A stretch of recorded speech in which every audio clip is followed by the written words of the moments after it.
Welcome back to my channel ফোনের canvas বৃষ্টি লেখা। আজ আমি বানাবো চিকেনটা হচ্ছে মন চিকেন কেন? আমার কাছে সব রকম জিনিসপত্র নেই, যা আছে সেইটা দিয়েই বানাবো। তাহলে শুরু করা যাক।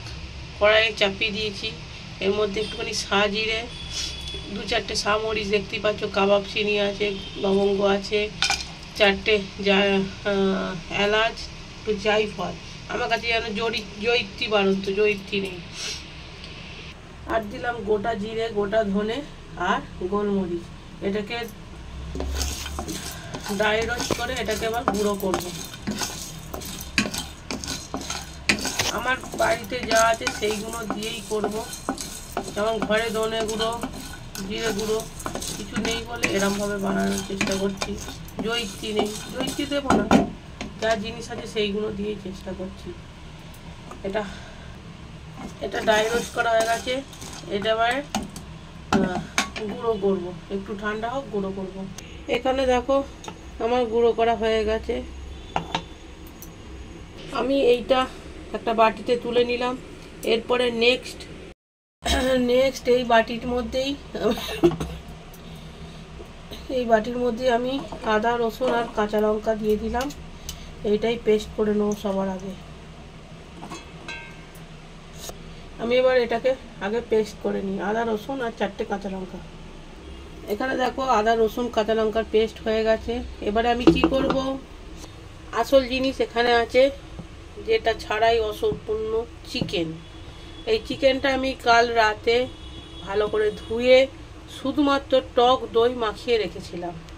এরপরে আমি এর মধ্যে এখন দেব এই আদা রসুনের পেস্টটা, আর দেব এই যে পাউডারটা করেছি হাফ দেবো, হাফ দিলাম, হাফ রেখে দিলাম। আর দেব হলুদ গুঁড়ো আর কালারের জন্য কাশ্মীরি লঙ্কা গুঁড়ো। এখন আমি আর কোনো কিছুই দেব না, এটাকে এবারে ভালো করে মাখিয়ে নেব। এখানে দেখো মাখিয়ে নিয়েছি সব একসাথে। আর এই বাটিতেই আমি 2টো টমেটোকে পেস্ট করে নিই। টমেটোর ওপরে দানাগুলো সব ফেলে দিয়েছি, দেখতেই পাচ্ছ। এখানে দেখো টমেটো পেস্ট হয়ে গেছে। এবারে আমি আলু পেঁয়াজটা ঝটাঝট কেটে নিয়ে তোমাদের কাছে ব্যাক করছি। আমার পেঁয়াজ কাটা হয়ে গেছে। এখানে দেখো আলুগুলোকে লবণ, হলুদ আর কাশ্মীরি লঙ্কা গুঁড়ো দিয়ে মাখিয়ে রেখেছি। এবারে মেন কাজ চলে এসেছি, কড়াই বসিয়ে দিয়েছি। কড়াইয়ের মধ্যে দেবো এবার সরিষার তেল। আমি চিকেন মানে ননভেজ জিনিসটা বেশিরভাগই আমি সর্ষের তেলে করতে পছন্দ করি, তোমরা সাদা তেলেও করতে পারো, এটা তোমাদের চয়েস। এইটুখানি তেল দিলাম, আমি আর তেল দেবো না, এইটুখানি তেল থাক। তেলটা গরম হয়ে যাক, তারপরে আসছে। তেল গরম হয়ে গেছে। এবারে একটা একটা করে আমি আলুগুলো দিয়ে দেবো।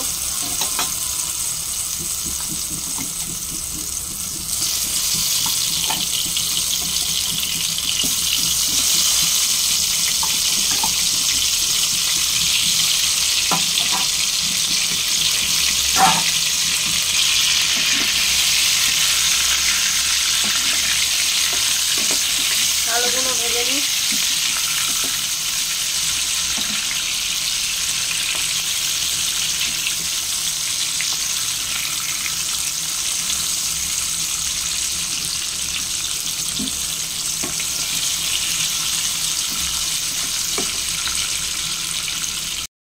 আলু লাল লাল করে ভাজা হয়ে গেছে। এবারে সব আলুগুলোকে আমি তুলে নেবো। দেখো আমার মনে হলো যে অনেকটা পেঁয়াজ আছে তো বেরেস্তা করব, আর এই জন্য আর একটু তেল দিলাম। এবারে এর মধ্যে 2টো শুকনো লঙ্কা, 2টো তেজপাতা দিয়ে দিলাম। চিকেন মনে যায় যেমন আসবে সেরকমই করব, মানে করতে করতে মনে যা আসবে তাই, ঠিক আছে। এবারে পেঁয়াজগুলো দেব। এবারে এখানে পেঁয়াজগুলোকে একদম বেরেস্তার মতন ভাজবো, একদম লাল লাল করে বেরেস্তা করে নেবো পুরো পেঁয়াজটা। এটা বেরেস্তা করে নিয়ে আমি আবার ফিরে আসবো। এখন অফ করলাম, এরপরে বেরেস্তা করে নিয়ে ফিরে আসবো। দেখতেই পাচ্ছ তোমরা যে পেঁয়াজটা লাল লাল করে ভাজা হয়ে গেছে বেরেস্তা। এবারে হাফ তুলে নেব, হাফ থাকবে। আগে হাফ তুলে নিই। দেখো এতটা পরিমাণ তুলে নিয়েছি আর এতটা পরিমাণ এখানে আছে। এবারে এর মধ্যে আমি একটুখানি চিনি দেবো সামান্য। এখানে সামান্য চিনি দিলাম, চিনিটা একটু মেল্ট হয়ে যায়।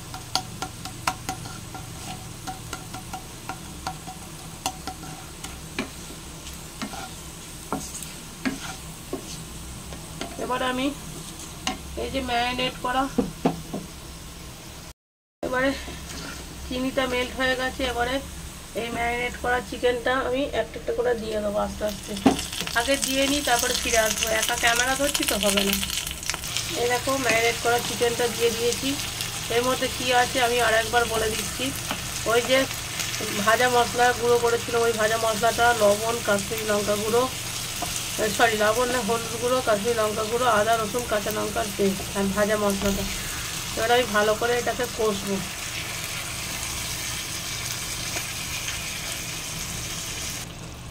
এটাকে ভালো করে মিক্স করেছি, এখনো পর্যন্ত কষা হয়নি। এবার আমি টমেটোর পেস্টটা দিয়ে দেবো, দিয়ে ভালো করে কষবো। আদা রসুন টমেটো সবই দেওয়া আছে, ভালো করে একদম কষিয়ে কষতে হবে, ঠিক আছে। আমি এটাকে একটুখানি মিডিয়ামে করে না এখন একটু চাপা দিয়ে দেবো। এখন কিছু নাড়ানাড়ি করবো না, এটা মিডিয়ামে রেখে আমি এবার একটু চাপা দিয়ে রাখবো। 10 থেকে 15 মিনিট এটা চাপা থাক। মিনিট পরে আমি ঢাকনাটাকে খুললাম, ঢাকনাটা খুললাম, দেখো এরকম একটু একটু তেল বেরিয়েছে। এটাকে এখনো কষানো হয়নি পুরোপুরি, এটাকে আমি আবার উল্টো পাল্টা করে দেবো। আর এর সাথে আমি এখন গ্যাসটা জোরে করে দিলাম। এই দেখো এখানে বাটিতে টমেটো লেগে আছে, এর মধ্যে একটু জল দিই। এই জলটা ভালো করে করে এতে দেবো, এই ম্যারিনেট করা মশলাটার মধ্যে দিয়ে মাংসে দেবো। লবণটা দিয়ে দিলাম পরিমাণ মতো। আমি তো একবারও লবণ দিইনি, ওই জন্য পরিমাণ মতো লবণ দিলাম।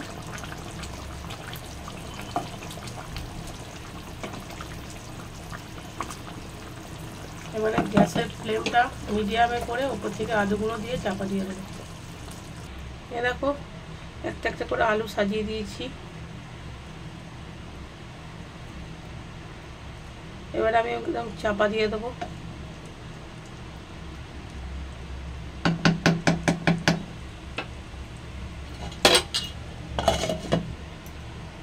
হতে থাক 15 মিনিট। তো আমি 15 মিনিট পরে আমি ঢাকনাটা খুলছি। ব্যাপারটা এরকম জায়গায় এসেছে। এবারে ভালো করে আবার নাড়াচাড়া করব, ভালো করে।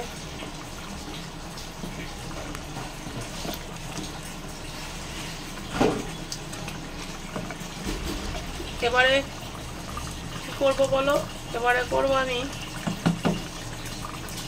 আমি কি করব, এবারে আমি ওপর থেকে ধনিয়া পাতাগুলো ছড়িয়ে দিলাম, দিয়ে আবার আমি চাপা দিয়ে দেব।